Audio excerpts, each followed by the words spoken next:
Hello, everyone. Welcome back to our little corner of conversations here at Little Talks channel. I'm Charlie. And I'm Evelyn. And it's a huge pleasure to have you with us for another episode full of stories and, of course, a touch of learning that we love so much. Before we begin, don't forget to subscribe to the channel and leave that like to strengthen our community. Today, our chat will dive into a universe that for many is a mystery, but for others is the daily reality of much sweat and dedication. We're going to talk about the routine of an emergency doctor in a large hospital in downtown Boston, Massachusetts. It's a scenario of adrenaline, quick decisions, and often anonymous heroes. Exactly, Charlie. And to make this experience even more immersive, we have a very special guest who actually sent us an audio as if we were in a circle of friends. Dr. Arnold Francis, an emergency physician, will share a bit of his journey with us. And the coolest thing is that as we explore this universe, we'll also learn some phrases and expressions in English that can be super useful in everyday life. It's a combo of emotion and knowledge, perfect for those who want to familiarize themselves with a new language. How cool, Evelyn. I can imagine the pressure of working in an emergency room. I, who am a bit clumsy, don't think I'd last 5 minutes. My closest experience with a hospital was when I broke my arm playing soccer back when I was 12. And even as a patient, I remember the hustle and bustle of the doctors and nurses. Oh, Charlie, who hasn't had a medical adventure, right? Mine was more recent when I had to take my nephew to the emergency room after he swallowed a Lego piece. I was impressed by everyone's calm and agility. It was organized chaos, and it made me think a lot about the mental strength these professionals need to have. Every second counts. It's true, and we only see the tip of the iceberg. The routine must be exhausting. Shifts of 12, 24 hours dealing with all kinds of situations, from a scratch to life or death cases. There must be moments of great joy, but also much frustration and sadness. Without a doubt, Charlie. And the most interesting thing is that despite all the technology and protocols, the human factor is still the most important. The ability to communicate, to reassure a family, to make a decision under pressure. That's what really makes the difference. And that's why Dr. Arnold's story will be so enriching. He's going to give us an inside perspective of what really happens behind the scenes. I can't wait. And thinking about our goal of learning English, we can even pick up some everyday expressions from Mary, which we'll use as an example of a routine for English beginners.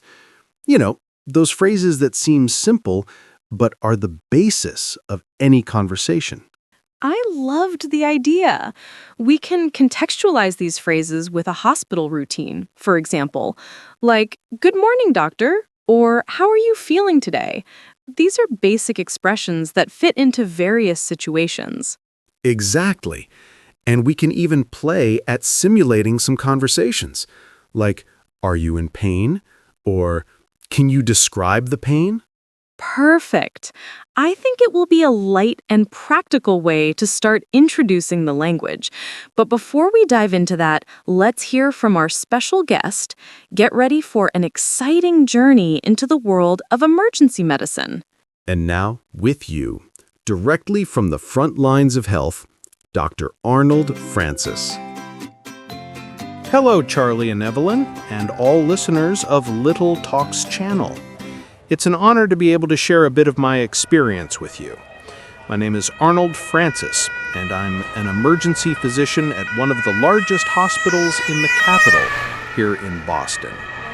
First of all, I apologize if the audio isn't 100%. I'm still at the hospital, taking a short break. If you could see my routine, you'd understand why we say that every shift is a box of surprises. In a minute or two, I'll tell you more about what this crazy routine is like.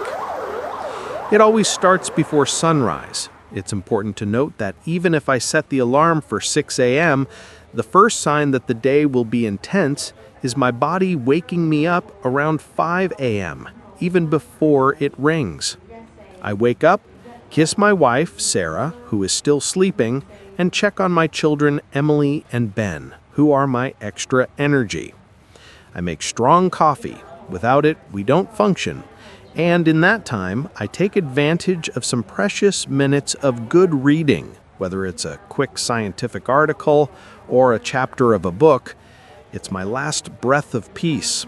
I check the quick news on my phone. It's a moment of silence before the storm. Around 6:30, I wake the children, prepare their breakfast, and in the meantime, Sarah is already ready to take them to school.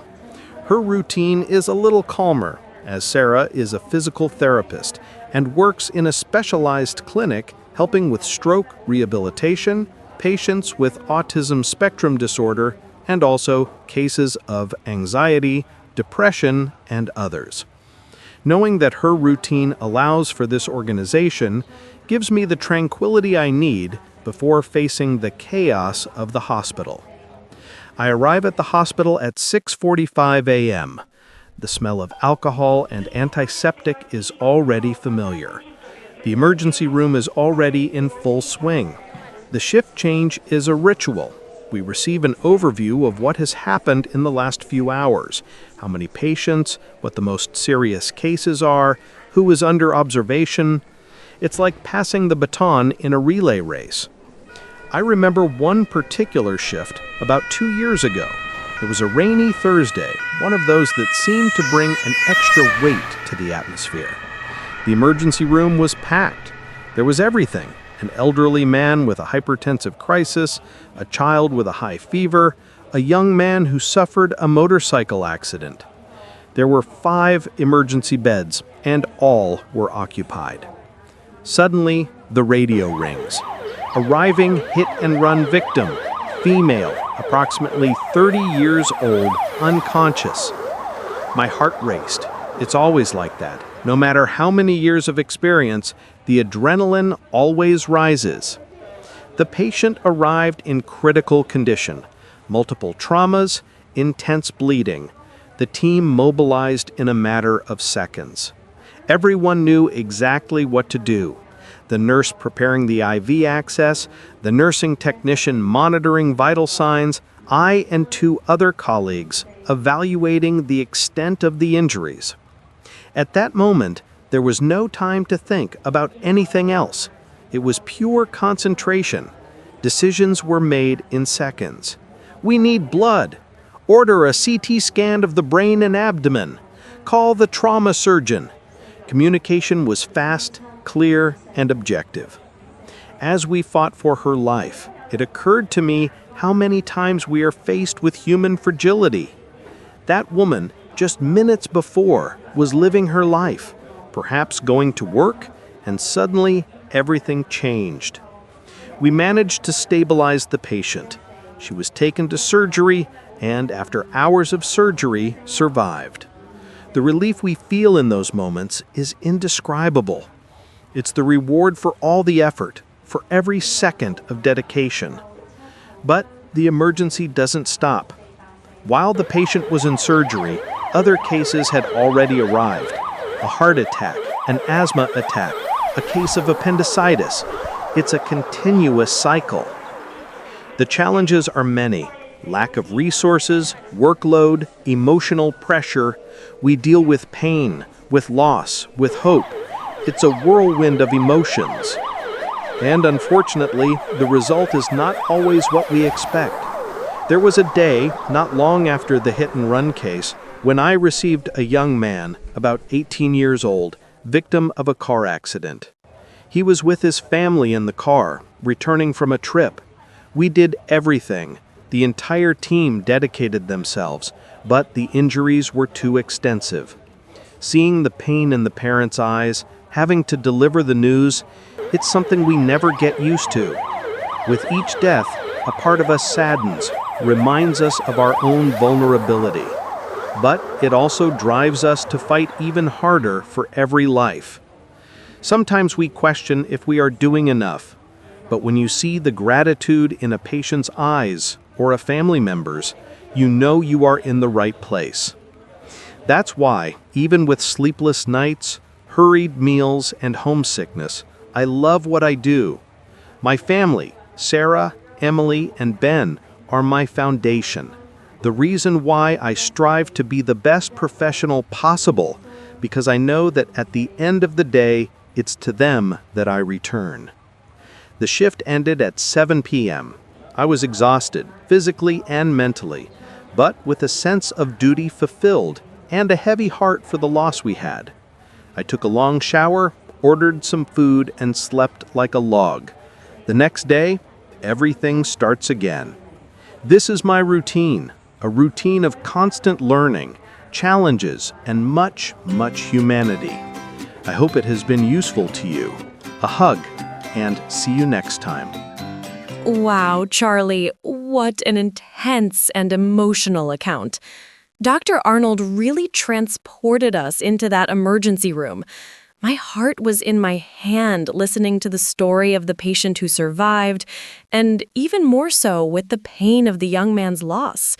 It's a reminder of how fragile life is. Incredible, Evelyn.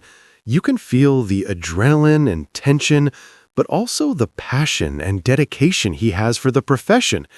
And the part where he talks about his family, his wife or children, shows the human side behind the white coat. It's a job that requires much more than technical knowledge. It requires humanity and absurd emotional control.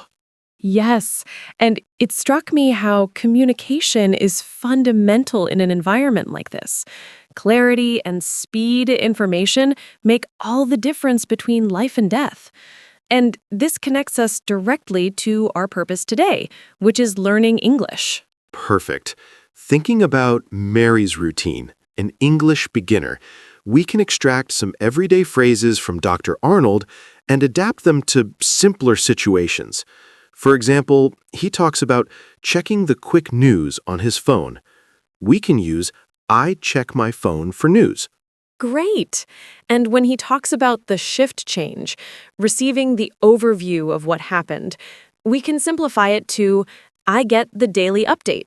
Small phrases that will already familiarize the listener with the structure of English. Exactly. Let's think of some phrases that Mary, or any beginner, can use to describe her own routine. We can even imagine Mary as a student or someone who works in an office to have very practical examples. I loved it. So let's go. Thinking about the beginning of the day, just like Dr. Arnold, she could say, I wake up at 7 a.m. I drink coffee. I read the news online. Great. And if Dr. Arnold is getting ready for work, he can say, I get dressed. I brush my teeth. I leave for work. Excellent. And at work, thinking about communication, which is so important for Dr. Arnold, she can say, I have a meeting. I send emails. I talk to my colleagues. This helps a lot to create an initial vocabulary. And the coolest thing is that these are phrases we use every day, so memorization becomes easier because they are linked to something concrete. Without a doubt. And thinking about Dr. Arnold's story, about the ability to react quickly, we can even think of phrases for unexpected situations, but in a lighter way for a beginner. For example, what happened? Are you okay? Can I help you? Essential for any everyday emergency, from spilling coffee on the table to someone who needs a hand. And we can't forget to praise Dr. Arnold for his strength and resilience. The ability to deal with pressure and move forward is inspiring. And the way he deals with the pain of loss and still finds strength to continue is something that makes us reflect on our own purpose. It's a lesson for all of us in any area of life. The ability to remain calm under pressure, to make decisions, and to continue believing in your purpose. And his account shows us that even amidst chaos and pain, humanity and connection are what really matter. The memory of his children and wife also reminds us that behind the professional, there is a human being with his own emotions and motivations. What an exciting and learning-filled journey we had today, Evelyn. Dr. Arnold Francis gave us a lesson on dedication, resilience, and the importance of every second, both in professional and personal life. True, Charlie. The emergency room routine is a mirror of life. Unpredictable, challenging, but also full of moments of overcoming and hope. And the coolest thing is that we were able to connect this intensity with the lightness of learning a new language. Yes, and for those who are starting to venture into English, these small everyday phrases are the ideal starting point. Remember, good morning, to start the day on the right foot. How are you, to connect with people.